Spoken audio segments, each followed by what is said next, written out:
की हा विषय सातत्याने सभागृहासमोर येतोय. मी सुद्धा दोनदा चेअरवर बसलो असताना विषय आला. मी पण त्यावेळी तुम्हाला सांगितलेलं की खाली बसू नका. विषय असा आहे की राणे साहेबांनी तुम्हाला जी विनंती केली, बघा खाली बसणं, एकदा आपण खाली बसलो, खाली बसणं, तुम्ही खाली बसल्या माझाही अपमान आहे, सगळ्या सदस्यांचा अपमान आहे. साधी गोष्ट एक लक्षात ठेवा की सगळे अधिकारी कसे एका पद्धतीने एकत्र वागतात आणि आम्ही एकत्र वागतो का, याचा कधीतरी आपण विचार करायला पाहिजे. मगाशी आयुक्त साहेबांनी एक त्यांचं निवेदन केलं. त्यांनी जी समिती नेमली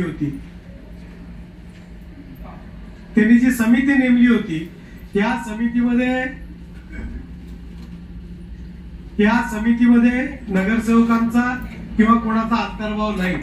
आपण जर म्हणत असू की बाबा या समितीमध्ये आमचा अंतर्भाव असला पाहिजे, तर मला असं वाटतं की त्यांनी जी आता समिती नेमली आहे ती प्रशासकीय विषयामध्ये प्रशासकीय अधिकाऱ्यांची त्यांची समिती आहे.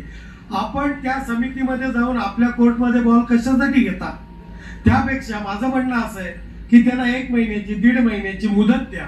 त्या मुदतीमध्ये त्यांना त्यांचा अहवाल करू द्या. तो अहवाल येऊ दे ना आपल्यासमोर. उद्या एक लक्षात ठेवा, त्या समितीमध्ये तुम्ही गेलात आणि मग तिथे ज्या अडचणी आल्या आणि जर त्याच्यातनं आपल्याला फेल्युअर आलं तर आपल्याला विचारण्याचा सुद्धा अधिकार असणार नाही. म्हणून मी तुम्हाला विनंती करतो, मगाशी पण म्हणजे माझा विचार तुमच्या समोर मी मांडण्याच्या आधी मी तुम्हाला म्हटलं की 5 मिनिटं थांबा. कशासाठी खाली बसता? खाली बसू नका. अरे शेवटी बघा, राघवाराघवी होते. तुम्ही पण बोरगावकर साहेब, तुम्ही पण पहिले होते एका ठिकाणी. राघवाराघवी आजपर्यंत काय सभागृहात कमी वेळा नाही झाल्या. त्यामुळे मला असं वाटतं आपण त्यांना 1-1.5 महिन्याची मुदत देऊ. त्याला त्याच्या समितीच्या त्यांच्या बैठका होऊ दे, त्यातनं काय निष्पन्न होतं ते बघू दे.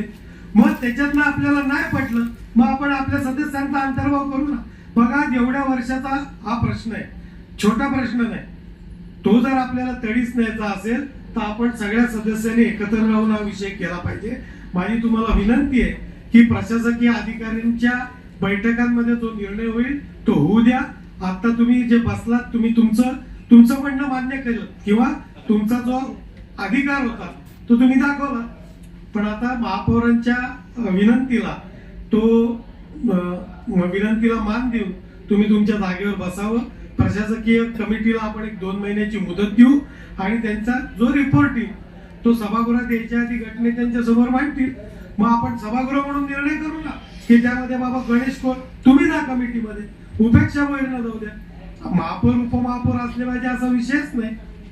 त्यामुळे माझं म्हणणं तुम्हाला आहे की तुम्ही तुमचा विरोध दर्शवलाय, तीव्रपणाने दर्शवलाय, तर पुढच्या सभेमध्ये तुम्ही वर बसावं, त्या कमिटीला काम करून द्यावं. 2 महिन्याची आपण त्याला मुदत घेऊ. माझं म्हणणं आहे की त्याच्यावर चर्चा दाबून आपण पुढच्या महासभेला सुरुवात करावी. तुम्ही खाली बसल्यात, मला पण वाईट वाटतंय. असं करू नका, त्याच्याने काय होणार नाही.